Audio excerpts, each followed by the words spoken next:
তাৰমানে হিমন্ত বিশ্ব শৰ্মাৰ কাৰণে মানে হিন্দু মুছলমানটো তেওঁ মানে মন্দিৰৰ তেওঁ ঘণ্টাটো যেতিয়াই তেওঁ বিপদত পৰে মানুহ যেনেকৈ মন্দিৰলৈ যায় তেনেকৈ তেওঁ সেই ঘণ্টাটো বজাই দিয়ে হিন্দু মুছলমানৰ খেল এখন উলিয়াই দিয়ে বাল্য বিবাহৰ খেল এখন উলিয়াই দিয়ে আন সকলো বস্তু তল পেলায়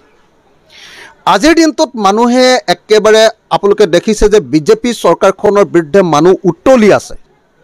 মই সব প্ৰত্যেকখন জিলা ঘূৰি আছোঁ প্ৰত্যেক জিলাৰ মানুহ এতিয়া বিজেপি দলৰ প্ৰতি অসন্তুষ্ট বিজেপি দলক এতিয়া বিদায় দিবৰ কাৰণে মানুহে সাজু হ'বলৈ আৰম্ভ কৰিছে সেই পৰিস্থিতিটো বদলাই দিবৰ কাৰণে এতিয়া তেওঁলোকে আকৌ এটা ষ্টাণ্ট আৰম্ভ কৰি দিছে ষ্টাণ্ট আকৌ এটা হুলস্থুলীয়া পৰিৱেশ আৰম্ভ কৰি দিব কৈছে আকৌ এখন নাটক আৰম্ভ কৰি দিব কৈছে এইবাৰ আকৌ বাল্য বিবাহৰ আকৌ নাটকখন আৰম্ভ কৰিছে যদি সঁচাকৈ এই চৰকাৰখনে বাল্য বিবাহ বন্ধ হোৱাটো বিচাৰিছে তেতিয়াহ'লে প্ৰথম কাম কৰিব লাগিব যে বাল্য বিবাহ কৰা মানুহবিলাকৰ ওচৰত এৱাৰনেছ কেম্পেইন জনসচেতনতা জাৰি কৰিব লাগিব নাম্বাৰ 1 নাম্বাৰ 2 বাল্য বিবাহ কৰে দুখীয়া মানুহবিলাকে অশিক্ষিত মানুহবিলাকে ভিতৰৰ গাঁও এলেকাত থকা মানুহবিলাকে চৰ চাপৰি মানুহবিলাকে চাহ বাগানৰ মানুহবিলাকে এনেকৈ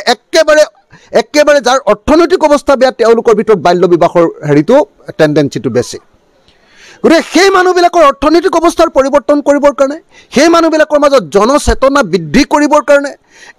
এটাকৈ আঁচনি গ্ৰহণ কৰিব লাগে কিন্তু সেইবিলাক একো নাই যেতিয়াই তেওঁ বিপদত পৰে তেওঁ চৰকাৰখনৰ বিৰুদ্ধে মানুহ গৰজি উঠে তেওঁ চৰকাৰখনৰ বিৰুদ্ধে মানুহৰ এণ্টি ইনকামবেঞ্চি আহে যেতিয়া চৰকাৰৰ সমালোচনা আৰম্ভ কৰি দিয়ে মানুহে চাৰিওফালৰ পৰা মানে গালি পাৰিবলৈ আৰম্ভ কৰি দিয়ে লগে লগে তেওঁ এনেকুৱা ধৰণৰ এটা বিতৰ্কিত কাম কৰি দিয়ে কেতিয়াবা আপুনি কাম কৰে কোনোবা এজন অভিযুক্তক ধৰি নি ৰাতিয়ে গুলিয়াই হত্যা কৰি দিয়ে ভুৱা এনকাউণ্টাৰ হুলস্থুল লাগি যায় কেতিয়াবা উচ্ছেদ কৰি দিয়ে হুলস্থুল লাগি যায় কেতিয়াবা আকৌ বাল্য বিবাহৰ ঘণ্টাটো বজাই দিয়ে লগে লগে হুলস্থুল লাগি যায় গতিকে তেওঁ ইছ্যু ডাইভাৰ্ট কৰিবৰ কাৰণে এনেকুৱা ধৰণৰ কাম কৰি থাকে এই মুখ্যমন্ত্ৰীজনত কাকো শান্তিত থাকিবলৈ দিয়া নাই অকল মুছলমানক শান্তিত থাকিবলৈ দিয়া নাই এনেকুৱা নহয়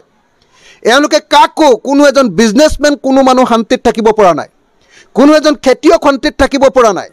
কোনো এজন মানে বজাৰ কৰিবলৈ যোৱা মানুহ উপভোক্তা কোনো মানুহ শান্তিত থাকিবলৈ পোৱা নাই বস্তুৰ মূল্য বৃদ্ধিৰ ফলস্বৰূপে কোনো এজন মানুহক শান্তিৰে সুস্থিৰে কোনো কাম কৰিবলৈ দিয়া নাই এজন গাড়ী চলোৱা মানুহক ভালকৈ খাবলৈ দিয়া নাই এই চৰকাৰখনে উপদ্ৰৱৰ কোবত মানুহ থাকিব নোৱাৰা হৈছে গতিকে মই ভাবোঁ যে চৰকাৰৰ এই বাল্য বিবাহৰ নাটকখনৰ বিৰুদ্ধে আমি মাত মতা দৰকাৰ চৰকাৰৰ এই নাটক বন্ধ কৰিব লাগে আৰু প্ৰকৃত অৰ্থত যদি বাল্য বিবাহ বন্ধ কৰিব লাগে তেতিয়াহ'লে ব্যৱস্থা ল'ব লাগে কি ব্যৱস্থা এৱাৰনেছ কেম্পেইন কি ব্যৱস্থা মানুহৰ মাজত চেতনা বৃদ্ধি কৰাৰ ব্যৱস্থা কি ব্যৱস্থা মানুহৰ অৰ্থনৈতিক অৱস্থা উন্নত কৰাৰ ব্যৱস্থা নহ'লে কেতিয়াও বাল্য বিবাহ শেষ নহয়